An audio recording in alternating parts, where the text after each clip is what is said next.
तक पार्टी है एमजीपी, उसके साथ ये गठबंधन तैयार हुआ है।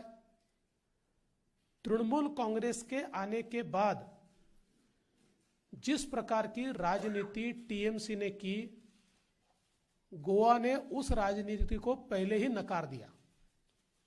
जो एग्रेशन उन्होंने दिखाया और जिस प्रकार से तृणमूल कांग्रेस ये सूटकेस लेकर आई और सूटकेस के भरोसे पार्टी के एक्सपांशन का उन्होंने प्रयास किया, मानो गोवा एक मार्केट हो और वहां के नेता ये मार्केट में फॉर सेल हो, इस प्रकार का भाव जो तृणमूल कांग्रेस का दिखा।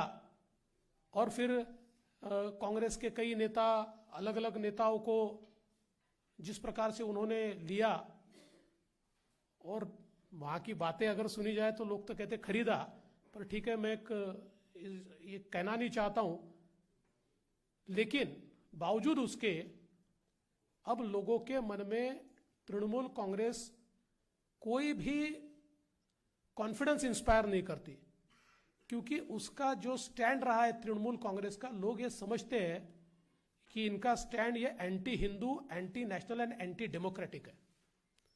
बंगाल के चुनाव के बाद जिस प्रकार का बर्ताव तृणमूल का रहा है, गोवा के लोग ये मानते हैं कि ये पार्टी गोवा के लिए सुटेबल पार्टी नहीं है।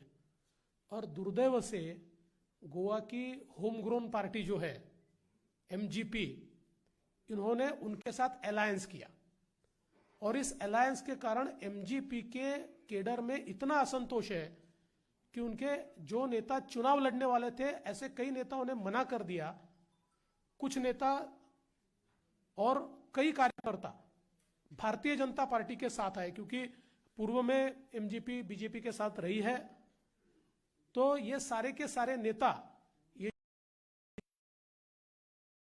सरकार का एंटी हिंदू स्टैंड है,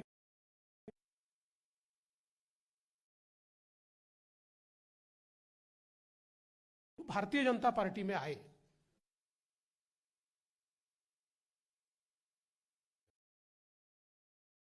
ये अलायंस भी कोई लोगों को बहुत इंस्पायर है, वो है आप से लेकर शाम तक झूठ बोलना,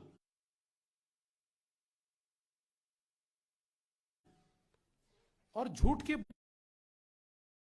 खड़ी है। और गोवा में भी करके देखा, पिछले चुनाव में भी किया, लेकिन पिछले चुनाव में भी गोवा में उनको निश्चित रूप से नकारा जाएगा। दिल्ली में आप जो गोवा में या बाकी, उसके दिल्ली में परिस्थिति क्या है? जगमगाती बिजली था, और जैसे ही अभी बीच में केजरीवाल जी ने कहा कि हम मुफ्त बिजली दे रहे हैं, पूरा सोशल मीडिया उनके ऊपर टूट पड़ा कि भले ही मुफ्त, क्योंकि इतने बार पावर कट होता,